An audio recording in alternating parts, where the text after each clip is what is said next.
Bienvenue à ce numéro du Journal des Journaux, paru du 19 au 25 mars 2018. Un numéro que nous entamons avec l'hebdomadaire L'Éclosion qui s'interroge dans ses colonnes rumeurs de l'imminence d'attaques terroristes à Niamey, menaces sécuritaires ou manœuvres subversives pour interdire les manifestations de rue. Ainsi, le journal constate que depuis quelques jours, un message prétendument attribué à la gendarmerie nationale circule sur les réseaux sociaux. Il fait état d'une alerte de prétendus terroristes qui se seraient infiltrés à Niamey dans l'objectif de commettre un double attentat. Si, malgré le cachet qu'il porte, l'origine de ce message est douteuse, la certitude est qu'il fait peur selon le journal qui renchérit.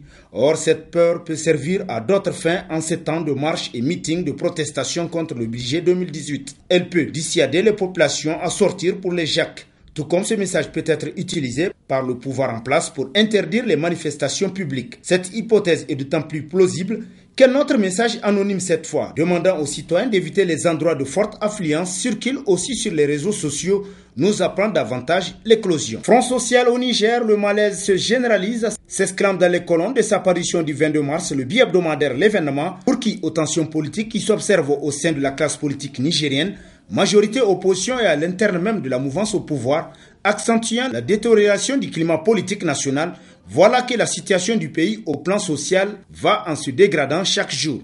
De la crise qui secoue l'université Abdou Moumouni de Niamey, où le pont est cassé entre les étudiants et leurs enseignants, en passant par les remous au sein de la société civile qui lutte contre la loi des finances 2018, puis la montée de tensions au niveau de l'éducation avec la marche envisagée par la Synergie Cause Niger le jeudi 29 mars prochain. Le Front social est en effervescence, constate L'événement. La décision d'exclure 6 syndicalistes de l'ISN par le conseil de l'université Abdou Moumouni est tout simplement une aberration. Titre dans sa rubrique Nation, l'hebdomadaire satirique Le Canard en furie, pour qui l'on ne résout pas une crise en créant une autre, de surcroît plus gravissime que la première. Pourtant, c'est ce que viennent de faire les formateurs des grands intellectuels du pays, les membres du conseil de l'université au sein duquel évoluent les enseignants-chercheurs supposés détenir le summum du savoir.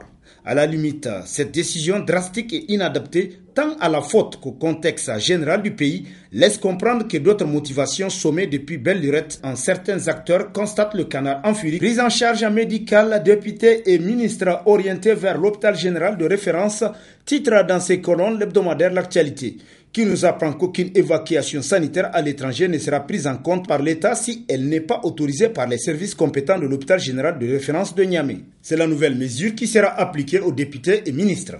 Celle-ci vise à réduire significativement les coûts liés aux évacuations sanitaires à l'extérieur du pays et rendre opérationnel l'hôpital général de référence de Niamey, inauguré il y a de cela 2 ans. Avec cette nouvelle mesure, on s'achemine certainement vers la fin des évacuations sanitaires fantaisistes coûteuses pour le pays, conclut L'Actualité. Magouille au ministère de la Santé publique, les marchés publics en vente au plus offrant a constitué l'un des titres à la une de l'hebdomadaire Le Courrier, qui nous apprend que selon des informations dignes de foi et corroborées par des documents authentiques dont il a reçu copie, les marchés publics se monnaient au ministère de la Santé. Vous avez beau présenter la meilleure offre en termes de rapport prix-qualité, vous passez à côté si vous ne déposez pas la part des commis du ministère de la Santé. Et ce n'est pas, loin s'en faut, une mince affaire puisqu'il faut déposer au moins 25 millions sur la table. C'est la condition obligatoire à remplir pour accéder à un quelconque marché.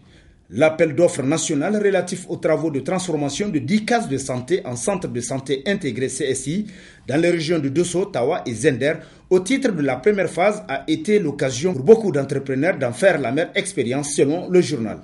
Profondément choqué par cette pratique odieuse, un collectif d'entrepreneurs a ainsi décidé de saisir l'ARMP ainsi que la Halcia en vue d'une dénonciation pour corruption, conclut Le Courrier. Confession de Hamazada, la directrice générale de Asusu.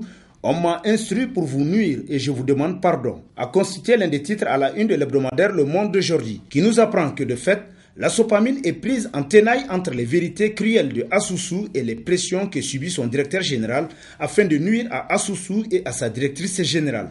Hamazada, qui a d'ailleurs reconnu et affirmé en face de la directrice générale de Asusu et en présence de ses collaborateurs qu'il a reçu instruction formelle écrite de lui nuire, mais qu'il ne peut lui révéler de qui ça vient, a dit clairement agir ainsi contre sa volonté.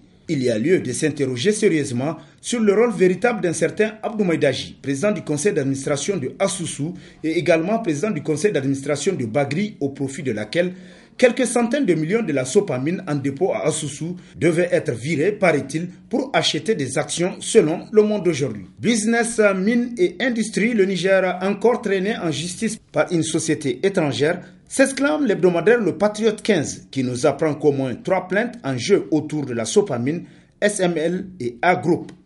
La société nigériane A-Group, acculée et ayant le dos au mur par la volonté manifeste de la Sopamine, s'en défend énergiquement via la Cour commune de justice et d'arbitrage d'Abidjan d'une part. C'est devant cette cour même que la société Africar avait traîné notre pays dans la boue par la négligence des autorités nigériennes. Également face à l'annonce d'une disparition d'une quantité d'or estimée à 25 kg à la mine de Samira, sonne comme une accusation grave contre la société de mine du Liptako SML, au point que son directeur général, représenté par Maître Maïsale Jibrilou, avocat au barreau de Niamey, a saisi le juge d'instance de Terra pour faire la lumière selon Le Patriote 15. 138e assemblée de l'IUP à Genève, Hamamadou auditionné sur l'affaire dite des bébés importés, titrera dans la rubrique « On en parle de sa parution du 23 mars », le quotidien privé L'Enquêteur, qui nous apprend que les cas Hamamadou et Seydou Bakari seront de nouveau examinés lors de la 138e assemblée de l'IUP prévue à Genève du 24 au 28 mars 2018.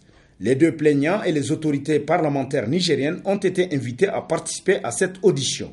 Si Seydou Bakari devrait garder prison, Hamamadou lui se défendra bien devant l'assemblée de l'IUP de ce samedi 24 mars. La décision de condamnation du 13 mars 2017 comporte peu de détails sur les éléments de preuve sur lesquels la Cour s'est appuyée pour conclure à la culpabilité de l'épouse de M. Hama et par extension à celle de ce dernier pour complicité. En effet, la Cour fait principalement référence à des éléments de preuve qui concernent les autres personnes accusées dans cette affaire, conclut l'enquêteur. Présidence ANDP Zamalahia, faut-il insister sur la disqualification du candidat Moukele Issa?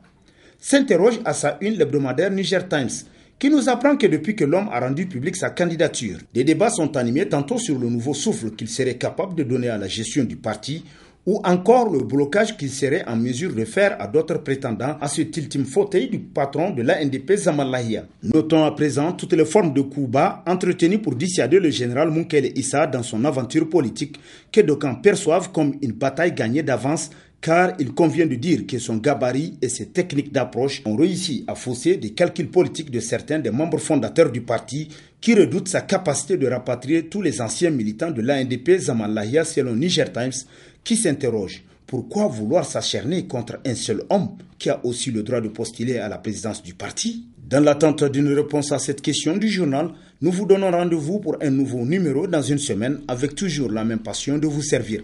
Bonne lecture et au revoir.